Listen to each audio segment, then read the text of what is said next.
to the Kent Lapp Podcast.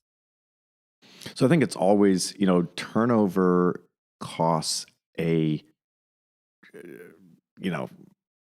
lot. Words I don't want to use here on your podcast. Right. I mean, turnover is very, very, very expensive. Yep. Super expensive. And so anytime you can invest in a person, either to move them, so we use EOS as terminology, which really comes from Jim Collins and Pat Lencioni, of right people, right seat. So Jim Collins talks about right seats, the right different seats on the bus.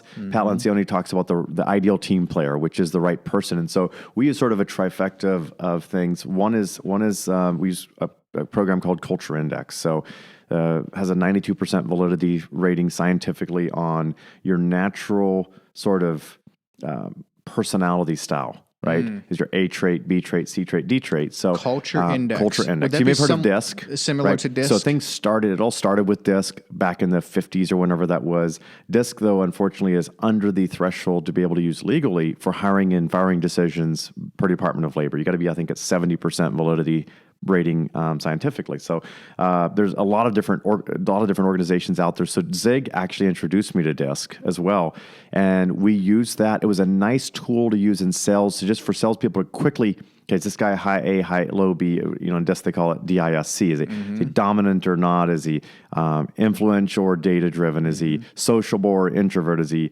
conscious? So there's DISC. ABCD is really.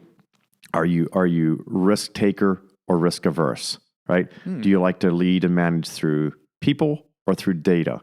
Do you like to, are you a single task focused, patient, process driven, or are you very multitask focused, impatient? And then the D are in ABCD, the D is, are you high attention to detail, low attention to detail? Right. So we use that as about 33% of our equation for looking at people. The second thing that we look at is our core values, right? So if you don't fit our core values, that's sort of almost any one of these things can X a person, but we look at all three of these things to get to the absolute best hire or best promotion. These three things have to be true. So if it doesn't meet our core values, we're not going to have a long-term future, right? You could be a heck of a salesperson. I mean, outsell everybody in the country, but if you don't meet our core values, it doesn't matter. And then the third piece of it is really the right seat, which is we use GWC. So do they get what it takes? We design a seat on our accountability chart, and I have 3 to 5 roles in my seat. My integrator, Chris, has 3 to 5 roles in his seat. My head of ops, head of finance, salesperson, or somebody who works in the factory on station 1 on the shed line. Right? I mean, there's a few things they're responsible for. All of what we do, everything I do as CEO comes down to 3 or 4 things. Yes. Right? You have to bring it down to what's truly important. And so in that, then we judge myself, or my integrator, or a new hire, or somebody that's struggling. And so we do this quarterly, actually, across the board from A to Z. We do this quarterly, and once a year, every employee actually rates their supervisor. My integrators, my market presidents rate me often than once a year. I do it with me, but for the rest of the company, it's once a year. And then every quarter, the supervisor meets with their direct reports, and they go through this quarterly conversation. Basically, it's just a casual conversation, not an HR event. Yep. And we're looking for right person, right seat, right? So do you meet the core values? You're already on the bus. So the culture index sort of at that point, we look to it as interesting, but you're already on the bus. We're going to try to put you in the right seat. Yeah. Right. Yep. So if you're right person, that means you meet the core values. If you meet the core values, you know what? You're our kind of guy or gal. You should be on this bus. It's great. But then we got to find the right seat for you. So I've had folks in the past who are right people, core values, great fit. Absolutely do not have a right seat for them. Right? And being a right seat is GWC. Do they get what it takes? All the ins and outs of the seat.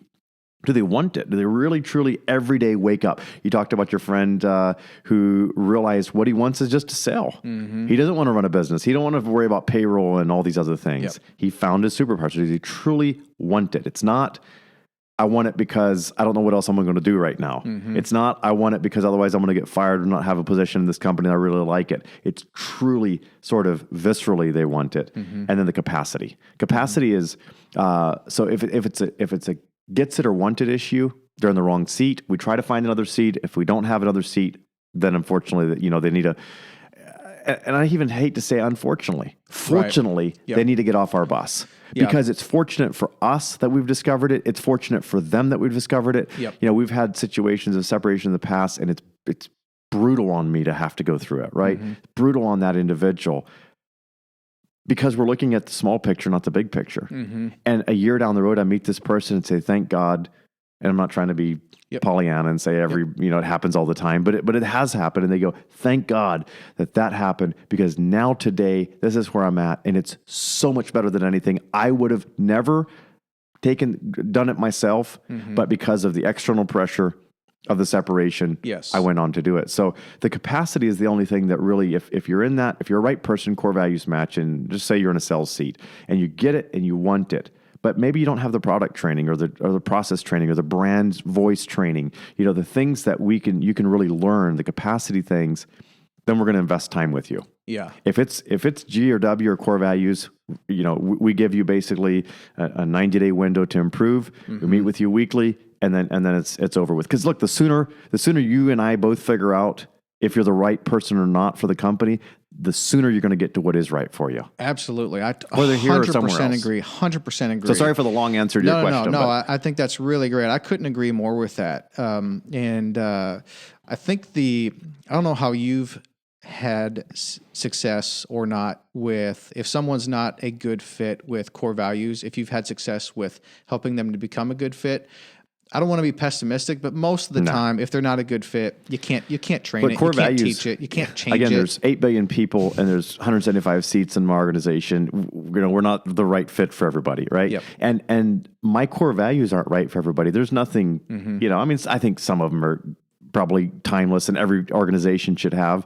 But the reality is, not every organization needs to be a grow or die core value organization, right? Or a never give up. I mean, sometimes you have organizations that is the opposite of that, and it's the right thing. It's what they're trying to do. Yes. So I think someone who doesn't meet those core values, don't try to change other people.